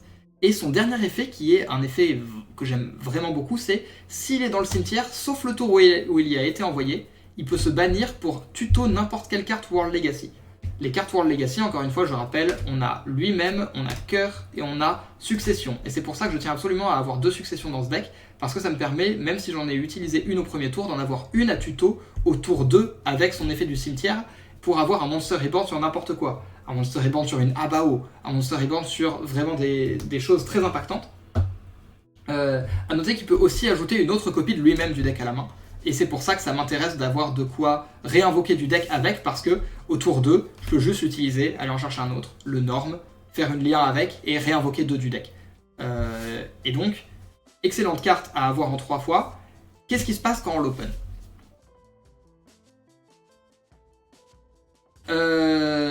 Donc, on va regarder ce qui se passe quand on l'open avec un moyen de spécial summon un mob. Qui soit pas un bon moyen, parce qu'il y a des bons moyens et il y a des moins bons moyens. Voyons voir. Je pense que le pire moyen, en fait, de tous, ce sera lui. Alors, j'ai dit spécial summon un mob et je vous montre un monstre normal. Pourquoi ? Parce que tout simplement, quand on a un monstre normal avec World Legacy World Chalice, on peut juste norm, lien 1 pour Imduk, et Imduk donne une deuxième norme de monstre calice du monde, donc on peut le sacrifier pour norm World Legacy World Chalice. Et donc, à partir de là, on a norme notre monstre, on va pouvoir l'utiliser pour faire une invocation de lien 1 pour Admirage, et on active l'effet pour invoquer 2 calices du monde du deck. Dans cette situation, on va pas faire exactement pareil que d'habitude, on va invoquer Appelé et Garde Dragon. Et c'est pour ça que ça marchera pareil, même si c'est pas Appelé qu'on a utilisé ici. On invoque ces deux-là. Pourquoi ? Parce que Ib, Miko, Justiciar, vous l'appelez comme vous voulez, la synchro, elle peut utiliser un normal calice du monde comme synthoniseur. Et donc ici 4 plus 1, c'est aussi pour ça que c'est lui qu'on joue, ça nous permet d'invoquer la Justicière qui active son effet pour ajouter depuis le deck à la main, tout simplement, une carte Héritage du Monde. Donc on a encore une fois le choix entre nos 3 larrons. Et je vais être personnellement un fan de cœur, parce que ça nous permet d'avoir une protection de la destruction au combat pour le tour. Mais le choix optimal, je pense, ici, c'est Succession, tout simplement, parce que c'est la carte qui nous permettra le mieux de recover sur un problème. Donc, qu'est-ce qu'on fait maintenant avec toutes ces informations ? On peut tout simplement prendre les 2 monstres et invoquer une Moon. C'est très bien, Moon. On va invoquer Moon et on va activer l'effet de Ib qui permet d'invoquer un calice du monde, donc depuis le deck, et on invoque Li, puisqu'on ne l'a pas encore utilisé. Et Li, ici, va ajouter un autre héritage du monde, calice du monde, du deck à la main, ou un garde dragon. Ça dépend de plusieurs choses, ça dépend si on veut avoir une protection au ciblage, ou si on veut avoir encore 2 calices du monde dans le deck, parce que là, on remarque que si on ajoute le garde dragon, il nous reste juste une Li dans le deck et rien d'autre, ce qui veut dire qu'on n'aura a priori pas de moyen de refaire le niveau 5 au prochain tour. Je pense personnellement que c'est pas très grave ici, parce que on va en général utiliser le niveau 5 pour aller ajouter cœur à la main. Cœur va permettre de récupérer 2 du cimetière pendant le prochain tour ou une succession, et le fait d'avoir la protection au ciblage rend les choses quand même relativement safe pour le reste du tour. Ensuite, on peut utiliser donc Moon pour aller invoquer Requiem, comme on a vu. Requiem est fait, qui va invoquer Lacrima. Lacrima qui va activer son effet pour envoyer Engraver au cimetière. Hop, hop. Et une fois que le Engraver est au cimetière, c'est là qu'on va commencer à faire des choses. Et on va invoquer une Sequentia. Une Sequentia où on peut invoquer autre chose aussi. Hein. Voyons voir. Est-ce que c'est Sequentia ici ou est-ce que ce serait pas IP ? J'aime bien IP. Mettons IP. Hop. On va invoquer une IP parce qu'après on peut utiliser Engraver pour recycler Moon et l'invoquer spécialement. Et Garde Dragon pour réinvoquer un monstre normal du cimetière en zone pointée ici. et ensuite prendre les deux monstres pour invoquer la Sequentia, activer Sequentia pour utiliser Engraver, Lacrima, Requiem. A noter que ici on a Gardragon qui peut negate un Veiler potentiel sur Sequentia. Même s'il serait sûrement parti avant, c'est à noter et ça peut être intéressant. Donc ici on va avoir notre Desirae, évidemment, et on va faire le move de tout à l'heure, où on va invoquer Agnum Dei. On va faire une succession pour reborn un monstre en zone pointée, qui sera possiblement le Imduke ou ce qu'on veut, puisque après on a un démon de lien 3 et un monstre, donc on va invoquer Abao Akyu. Abao Akyu qui peut défausser une carte, donc pas forcément le Gardragon, évidemment, pour se bannir, réinvoquer Agnum Dei.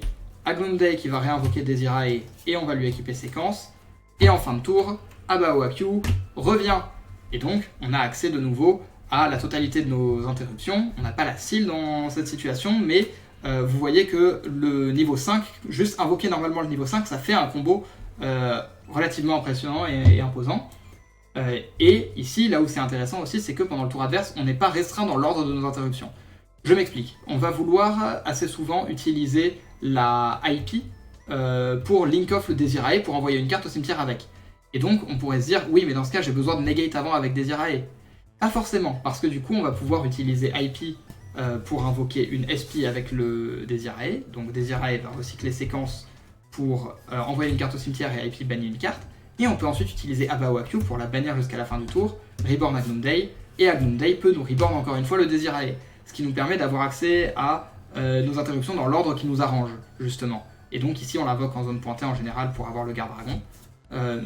A noter que si on fait dans l'autre sens et qu'on negate d'abord avant de faire la SP, on peut utiliser Abao soit pour détruire une carte, soit, si on veut la bannir du cimetière pour qu'elle soit protégée, on peut s'en servir pour reborn le World Legacy World Chalice, puisque je rappelle que, comme on l'avait dit tout à l'heure, ça reste une interruption. Quand l'adversaire invoque de l'extra deck, on le sacrifie et on envoie le monstre invoqué au cimetière. Donc, voilà comment est-ce que le World Legacy World Chalice fonctionne quand on l'open. Et que juste on peut l'invoquer normalement sans faire grand chose d'autre. Ça donne quand même des combos, même si c'est un peu moins fort que dans le reste des cas. Je pense que j'ai fini de présenter ce dont je voulais vous parler sur le deck. Est-ce que vous avez des questions? Merci beaucoup à tous les gens qui follow la chaîne, évidemment. Bienvenue à vous, installez-vous et tranquille. Hein.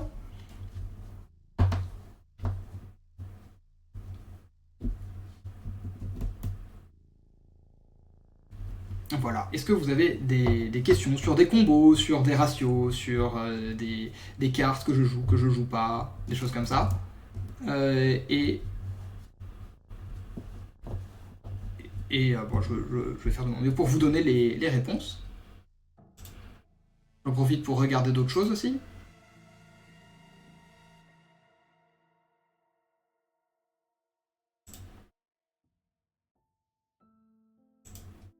J'en profite, je regarde des choses.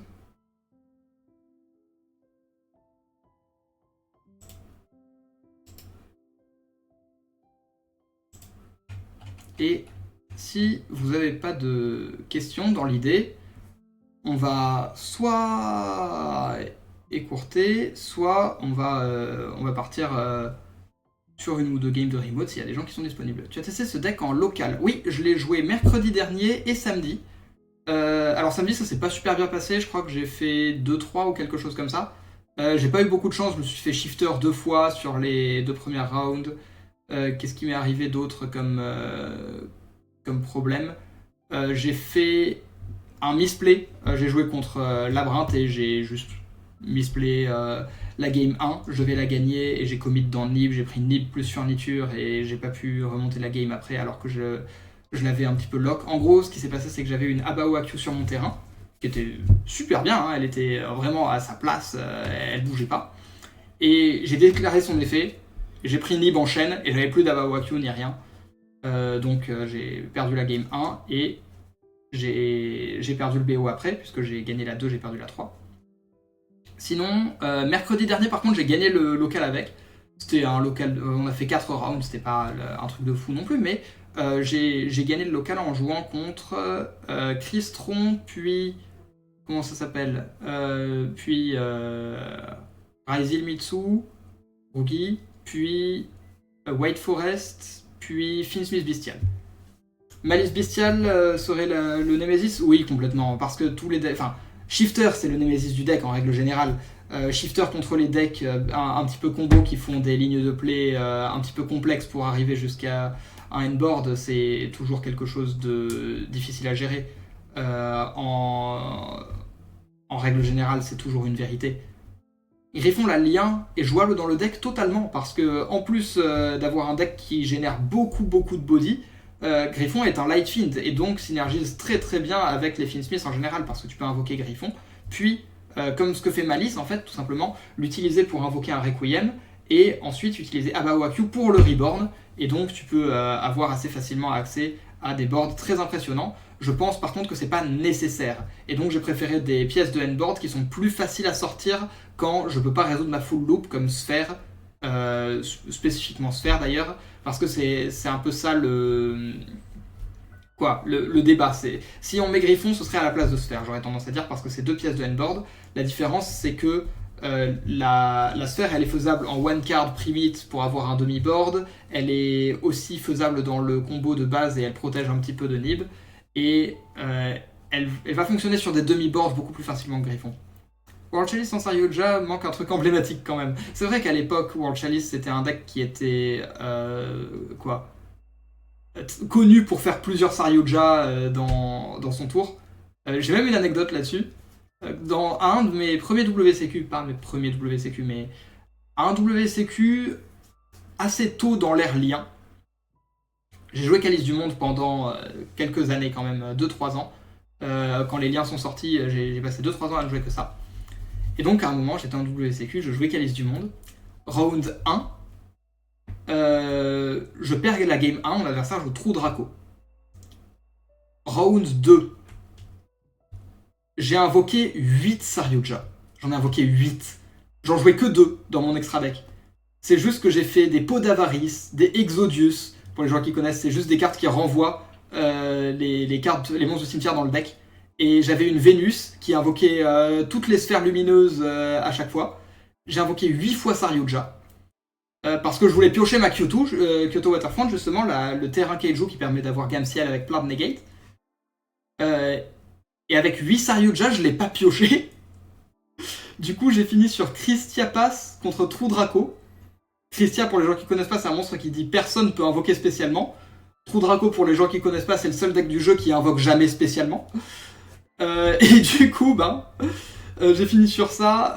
J'ai joué 20-25 minutes tout seul, quelque chose comme ça. Mon adversaire, il m'a regardé en étant un peu blasé. Et à la fin, j'ai quand même gagné la partie parce que juste j'avais des monstres trop gros pour lui, entre Christia à 3100 d'attaque, Saryuja à 2008, et il avait pas une main de fou. Et on a fait draw comme ça. Mais effectivement, Calice du Monde, à l'époque, ça piochait beaucoup de cartes.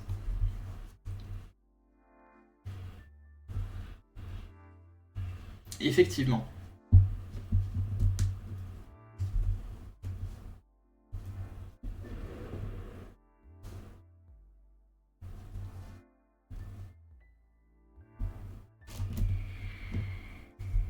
Griffon à la place de la charmeuse serait pas intéressant. L'idée c'est que c'est pas le même rôle en gros.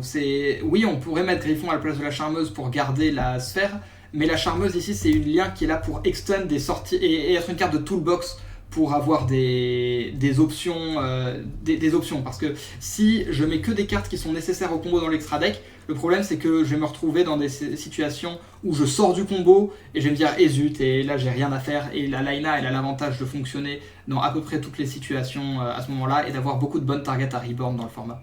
J'arrive à la fin, désolé, mais pourquoi jouer à 60? C'est pour pouvoir rentrer toutes les pièces des différents combos. L'idée c'est parce que j'ai beaucoup de cartes d'engine à rentrer.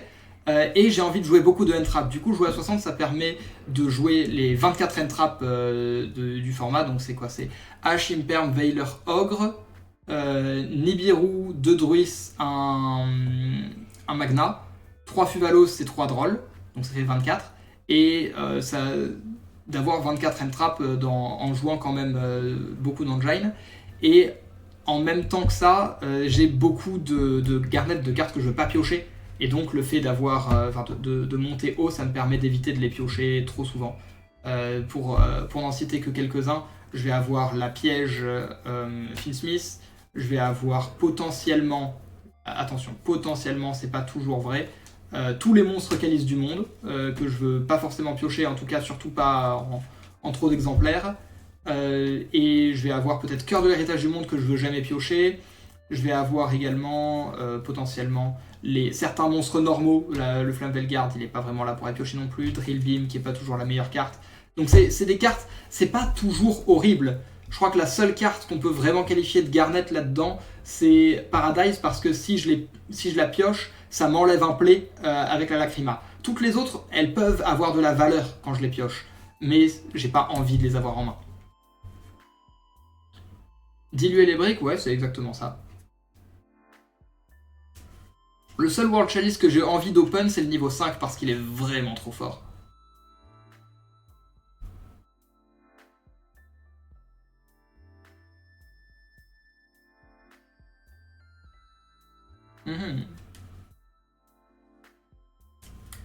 Voilà, voilà.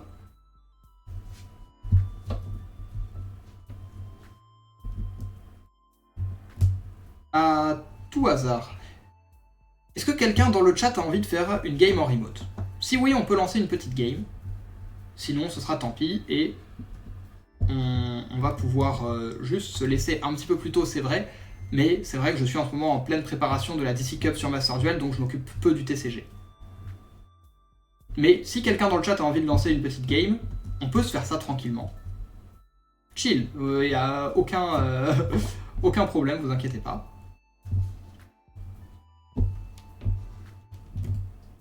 Et sinon, c'est tant pis.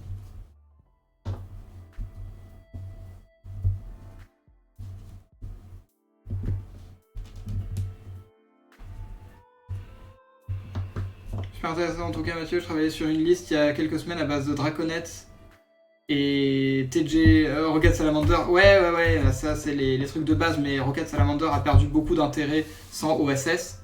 Pas que je regrette OSS, je suis très content qu'elle soit partie.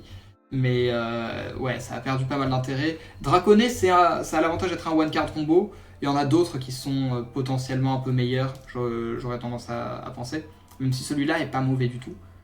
Qu'est-ce qu'il pourrait y avoir d'intéressant comme one-card combo à jouer dans ce deck? C'est n'importe quoi qui invoque une synchro 5 en fait. Donc Draconet ça fonctionne. On aurait donc le Rocket Salamander. Oui, mais c'est... Tu veux pas le norm si possible, quoi. L'intérêt du Rocket Salamander, c'était que tu pouvais utiliser Bonfire pour aller l'invoquer normalement, enfin pour aller l'accéder sans invoquer normalement du tout.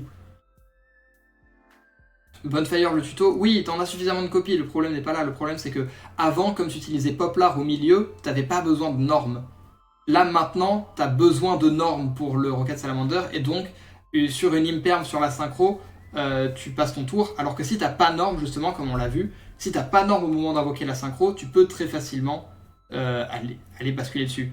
Et c'est pour ça que j'aime beaucoup les Finsmith et les Primites, parce que ça va être des copies de Die Imprévu et de choses comme ça, qui permettent d'extend très facilement et d'avoir beaucoup de bodies sans invoquer normalement. Là par exemple, on voit la main, c'est Die Imprévu, et on se dit oui c'est bizarre, il n'y a qu'une seule engine, il n'y a que les calices du monde. Non, parce que Die Imprévu ici, c'est le White Duston qui donne les Finsmith avant de commencer à normal summon le héritage du monde pour essayer de développer des Play World Chalice. Mais on a toujours un backup avec les Finsmith. On va avoir... Ici, ça c'est typiquement Finsmith Control, donc on joue Finsmith Control avec le Duston et on a les 4 Entraps à côté. Pareil, ça c'est très très fort. Alors c'est dommage d'avoir une carte qu'on ne veut pas piocher, mais bon, on a quand même une Entrap. Mais ce qui nous intéresse ici, c'est qu'on a notre niveau 5 et on a 2 Unexpected Die. Donc si on a un qui passe, si le deuxième passe pas, on peut utiliser le... juste on peut norm le niveau 5 pour avoir un combo. Et si les deux passent, on va faire synchro 5 sans avoir norme. Ou alors, on va même pouvoir d'abord utiliser le Duston invoqué par Die Imprévu pour aller développer des Play Finsmith. Et donc, on a accès à tout ce qu'on veut.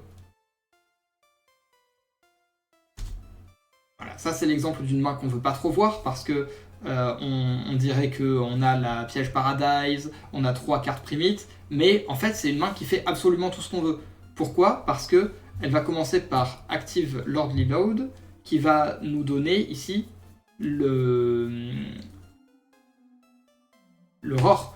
Et Roar, en payant 2000, ça va nous invoquer Flamvelgard. Flamvelgard qui était je sais plus où, mais donc avec le Flamvelgard et la normal summon de Beryl, on a Synchro 5 pour Ib, et donc on a accès au combo World Chalice.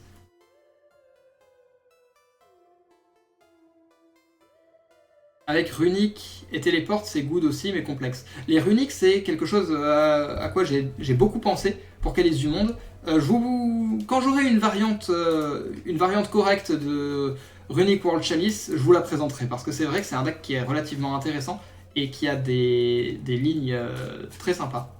Donc oui, je vous en parlerai quand j'aurai une liste.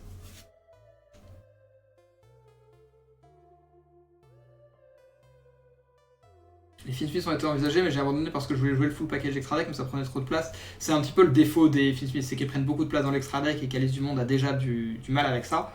Mais si on fait des concessions, par exemple d'enlever Ningirsu, d'enlever Firewall, Griffon, tout ça, on peut trouver la place, même si c'est vrai que ça fait mal. Wouhou. Ici... Là, quelle tête cette main? Cette main, elle combo pas. Elle fait pas le combo World Chalice en tout cas. Par contre, j'aime bien parce que c'est Lacrima envoie Paradise, Link 1 pour Requiem pass turn. Et du coup on a Paradise plus double Fuva. Et ça c'est pas mal.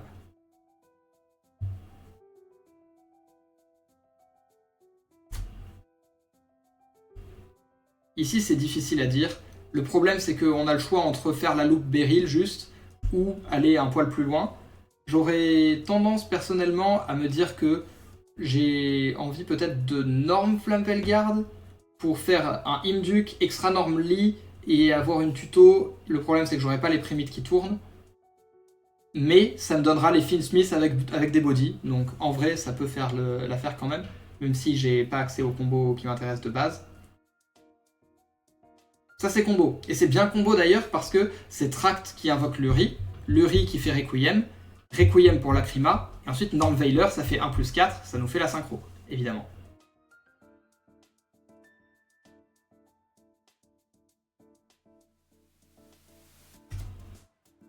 Ensuite, celle-là est plus que moyenne, mais elle fait Finsmith combo, à noter, parce qu'on peut normal Fuvalos, faire Almirage, succession Reborn Fuvalos, Fuvalos plus Almirage pour Moon, et on a la ligne de base Finsmith avec Magna, Ogre, Droll en main pour la supporter. C'est pas mauvais non plus, c'est pas incroyable, mais on a déjà vu bien pire. Et en go second, entre Magna, Fuva et Ogre, on essaye d'éviter d'utiliser le Droll si on peut, on devrait avoir de quoi générer des bodies et commencer à jouer.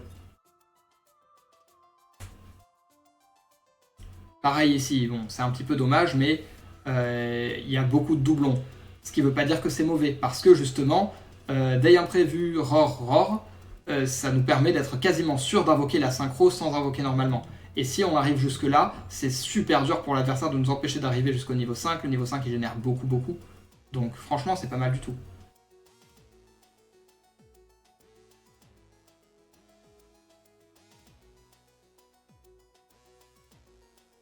Ici j'aurais tendance à dire que c'est Tract qui discarde l'Uri et on peut norm le Beryl pour aller chercher, comment ça s'appelle, la Drill Beam. Et comme Tract va discard l'Uri, on peut faire un truc marrant, c'est Tract tuto le Duston pour discard l'Uri, parce que quand on va norm Beryl et qu'on va poser Drill Beam, on aura accès au Duston dans la main pour le révéler. Et c'est pas grave si on fait pas les Calices du Monde ici, parce qu'on a les Primis et les Finsmith qui sont deux très bonnes engines qui tournent toutes les deux.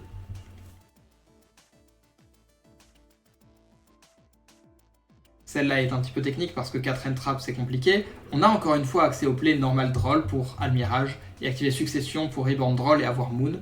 Et du coup on a les Finsmith avec Nibiru Imperm, ce qui est pas incroyable mais pas nul non plus. Et en dernier on a effectivement Engraver plus un Lordly Load qui peut nous donner accès à Roar pour avoir un synthoniseur de niveau 1. La VOD serait dispo? Ouais absolument.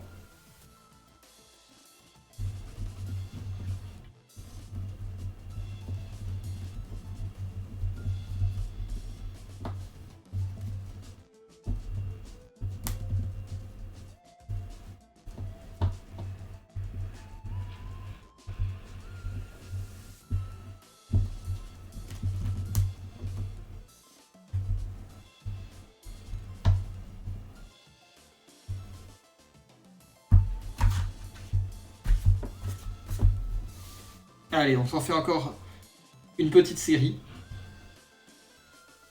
Donc voyons voir. Ça c'est excellent parce que c'est... Je pense que le deck se classe comment au niveau méta? Je pense pas qu'en méta il est vraiment très fort. Je pense qu'il est jouable. Et ça me fait vraiment très plaisir déjà. Il a des forces, des faiblesses. Et je pense que c'est un deck qui est un peu en dessous des tiers 2 en termes de power level. Ce qui veut pas dire qu'il est injouable. Si on le joue correctement, c'est largement possible de s'en sortir dans le format.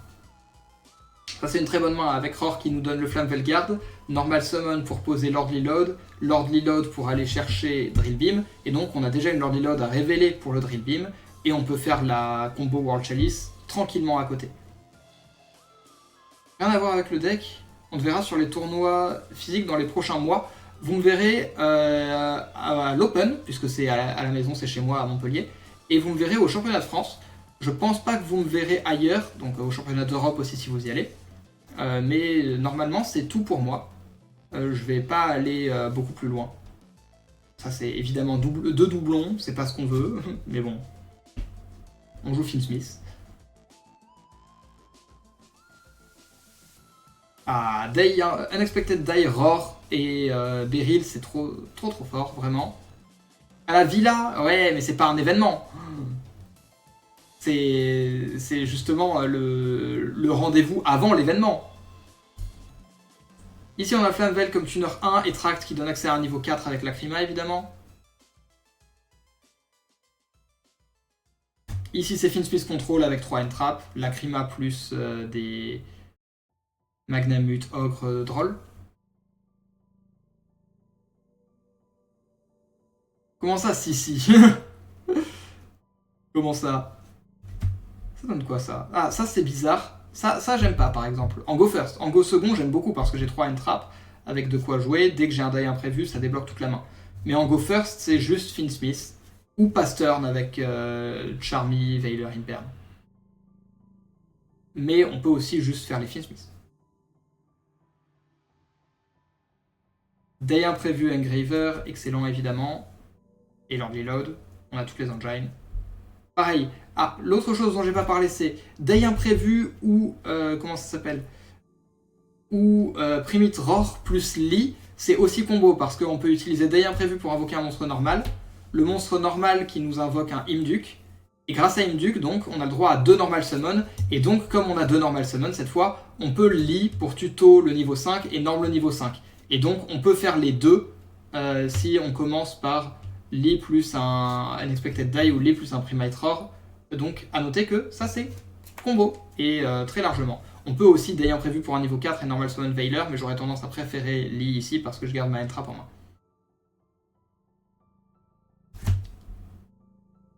Ici, ah bah voilà, le Lordly Load qui va me donner Roar, parce que comme ça je vais pouvoir Norm de Stun, avoir Lacrima via Requiem, et Roar qui me donne un Vanilla en plus, et un tuner d'ailleurs, pour aller faire la synchro. C'est parfait.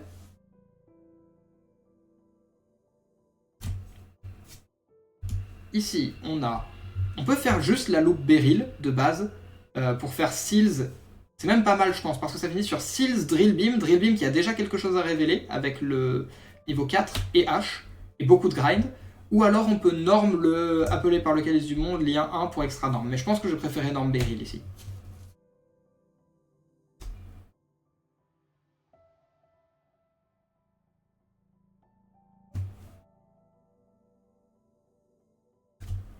Pareil, ici c'est Primite Roar pour le Flamvelguard, Normal Summon Fuvalos, et on est parti pour les combos.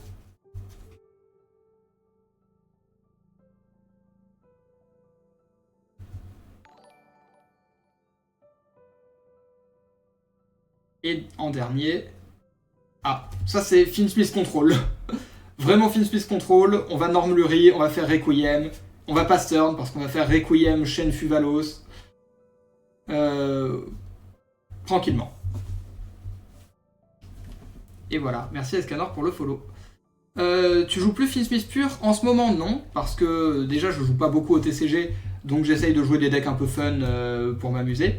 et celui-ci en fait partie, et je l'aime beaucoup, donc j'avais envie de vous le présenter. Fiendsmith Pure, c'est un deck qui était un metacall très précis pour un format très précis à Bologna. C'était un metacall intéressant parce que les decks, spécifiquement les decks Snake Eyes, quand ils prenaient 3 end-trap, ils arrivaient vraiment pas à développer leur jeu. Et donc le but de Fiendsmith Pure, c'était de mettre 3 end-trap de manière constante à Snake Eyes pour le battre au grind. Le problème, c'est qu'en ce moment, contre Malice et Ryzil, même avec 3 end-trap, il a souvent plus de grind que toi. Et à la différence de ce qui se passait à Bologna, à Bologna, les end-trap que les gens jouaient étaient pas très fortes contre Fiendsmith. Alors qu'en ce moment, les gens, ils ont entre autres des bestiales et des shifters dans leur deck qui explosent vraiment les decks Fiendsmith. Donc c'est difficilement défendable de jouer une variante Fiendsmith pure dans un format de ce style. C'est un peu ce que j'avais dit après le YCS, où j'avais dit que le deck, il n'était pas forcément très fort, mais qu'il était très fort contre Snake Eyes exactement.